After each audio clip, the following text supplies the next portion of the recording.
سلام، زه ایمالیات ساجد یم. تاسو ته ښه راغلاست وایم. هیله ده زما یوټیوب چینل سبسکرايب کړئ او د بیل آیکن کېکاږئ تر څو زه چې کله هم نوي ویډیو پورته کوم تر تاسې در ورسیږي.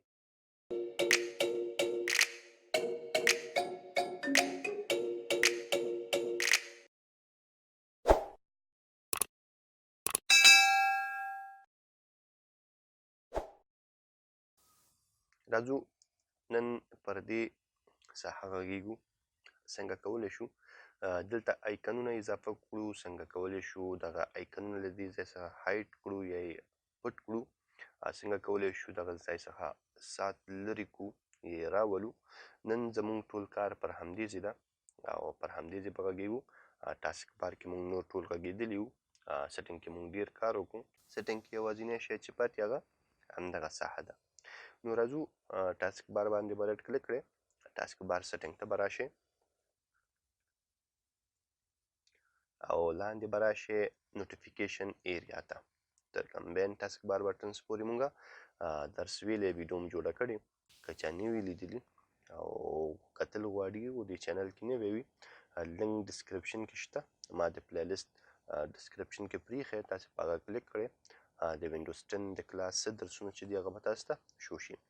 ښه، نوټیفیکیشن ایریا کې مونږ سره سلیکټ ویچ آیکن اپیر ان د ټاسکبار. دلته تاسو کولی شئ خپل هغه آیکن انتخاب کړئ چې کوم یو تاسو غواړئ دلته شو شي. لکه فی الحال مونږ سره ساوند شو کیږي، وای فای شو کیږي، مونږ سره بیټري ده او دا قلم یا دا شیان مونږ سره شو کیږي. اوس که تاسې غواړئ دلته نور اپلیکیشن هم شو شي یا نور آیکنونه هم راشي، نو تاسو کولی شئ له دې آیکنونو څخه انتخاب وکړئ. لکه زه ورته وایم چې د ویسټ انټي وایرس چې کوم آیکن دی دا هم هلته شو شي، نو دلته به دا کوم اپشن چې آن آف دی دا به تاسې ورته آن کړئ. چې کله تاسې آن کړئ دلته به تاسو سره آیکن ایډ شي. یا زه غواړم ګوګل کروم راشي، نو دلته به راشي دا چې کوم یو آف وي هغه دلته نه شو کېږي او چې کوم یو آن وي هغه دلته شو کېږي. نو ګوګل کروم آف دی، زه به دا آن کړم او دلته به موږ سره شو شي.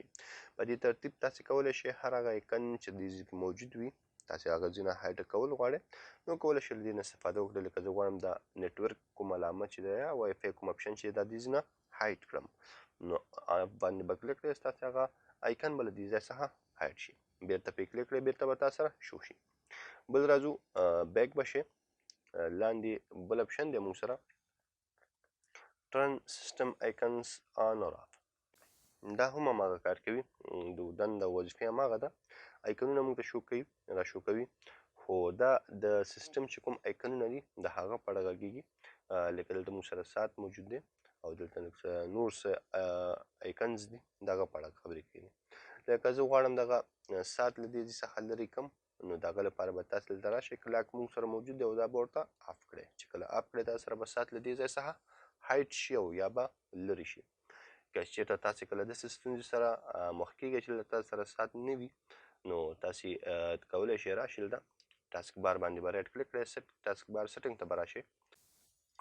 سیټینګ کې به دلته لاندې راشئ نوټیفیکیشن ایریا ته او دلته به ورته دویم اپشن انتخاب کړئ ټرن سیسټم آیکنز آن اور آف. په دې به کلیک کړئ او دلته به ورته خامخا دغه کلاک ته دغه اپشن چې دی دا به آف وي. تاسې دا آن کړئ، تاسو سره به کلاک هلته یا شو شي.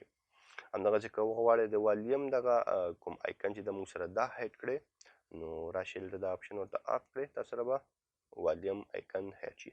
که غواړئ د دې بیټري کوم علامه چې دا غواړئ دا هایډ کړئ، نو کولی شئ دلته راشئ او پاور چې کوم اپشن دی موږ سره دا آف کړئ، تاسو سره به بیټري علامه لرې شي.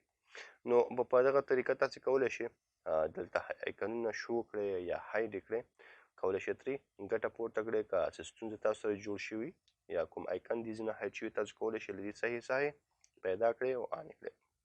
ملټیبل ډسپلی د دوو ډسپلیګانو لپاره پکارېږي. مثال د لپټاپ هم وي او لپټاپ یا سکرین کې وصل وي یا پروجیکټور سره وصل وي، نو دغه سیټینګ بیا هغه وخت کې کار کوي چې ټاسکبار په کوم سکرین کې وښودل شي، کوم یو کې ونه ښودل شي.